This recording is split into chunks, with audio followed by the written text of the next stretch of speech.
अगर हमें ये आइडेंटिफाई करना हो कि हमारे पास कांस्टेंट क्वांटिटीज कौन सी हैं और फिर वेरिएबल क्वांटिटीज कौन सी, तो इनका क्या कंसेप्ट है देखें। सबसे पहले हम समझते हैं जी कांस्टेंट्स को, कि हमारे पास कांस्टेंट वो क्वांटिटीज होती हैं जो कि जिनकी एक फिक्स वैल्यू होती है, यानी जिनको हम तब्दील ना कर सकें, या मैं इधर लिख देता हूँ नो चेंज, ठीक है, जिसमें मजीद चेंज ना लाई जा सके।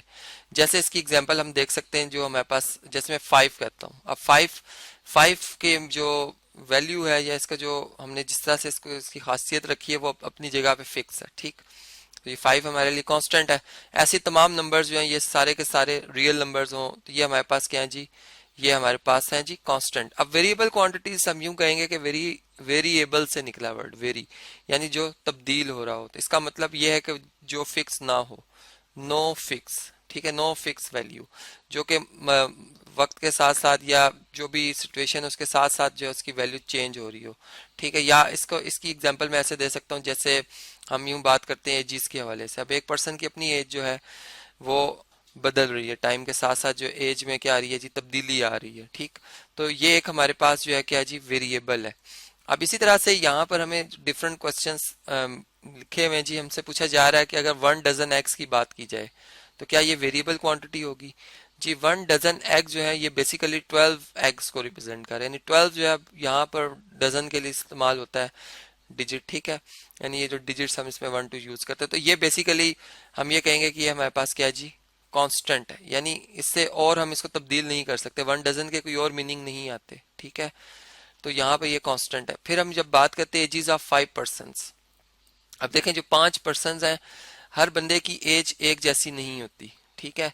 तो यहाँ पर जब 2 पर्सन ही, अगर मैं 2 पर्सन की बात करता हूँ तो उसमें भी हमारे पास वेरिएशन आती है, यानी एज, जो इसमें एज की मैं बात कर रहा हूँ, ये वो हमारे पास ये क्या है जी, क्वांटिटी है, जो कि क्या है, वेरिएबल है, ठीक है।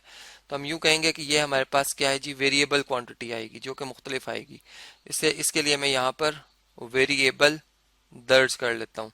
इसी तरह अगर हम वेट्स के हवाले से बात करें तो अब देखें हर पर्सन का अपना एक वेट होता है।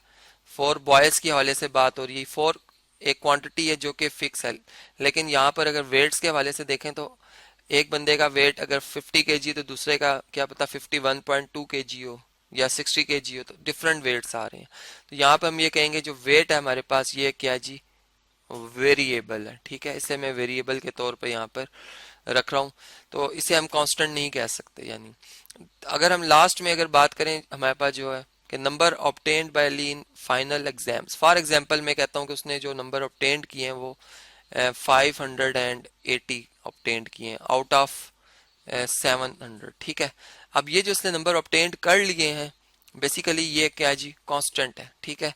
यानी अब ये जिस तरह से एग्जाम्स के बाद जो रिजल्ट फाइनल बन जाता है, तो वो एक जो भी ऑब्टेन नंबर होते हैं वो एक कांस्टेंट के तौर पे आ जाते हैं। लेकिन अगर हम इसी बात को यूं बयान करें कि कोई हमारे पास कंडीशन हो कि इतने, यानी कोई टेस्ट है, ठीक है, एक पर्सन जो कि टेस्ट देने आ रहा है, अब उसके कितने मार्क्स आएंगे, यानी वो हमें नहीं पता, ठीक है। अब वो हमें नहीं पता, कुछ भी हो सकते हैं, यानी आउट ऑफ 700 अगर टोटल नंबर्स जो हैं वो 700 है, तो 700 में से हाउ मेनी मार्क्स, वो कितने नंबर हासिल करेगा ये हमें नहीं पता, ठीक है। तो ये हमारे लिए फिर जो उसकी परफॉर्मेंस के बाद पता चलेगा, तो ये उस वक्त तक हमारे लिए एक वेरिएबल होगा जिसको हम फिर एक्स से रिप्रेजेंट कर सकते हैं, कि हम कहेंगे एक्स जो है वो इसमें हमारे पास अननोन है, ठीक है। तो इस तरह से फिर हम बड़े अच्छे तरीके से यहाँ से अंदाजा लगा सकते हैं कि हमारे पास वो क्वांटिटीज जो कि फिक्स वैल्यूज रखती हैं, जो तब्दील ना हो रही हों, वो कांस्टेंट क्वांटिटी कहलाती हैं। जो चेंज हो रही हों किसी फैक्टर की वजह से, वो बदल रही हों, तो उन्हें हम कहते हैं कि वो क्या है जी, वेरिएबल क्वांटिटीज हैं।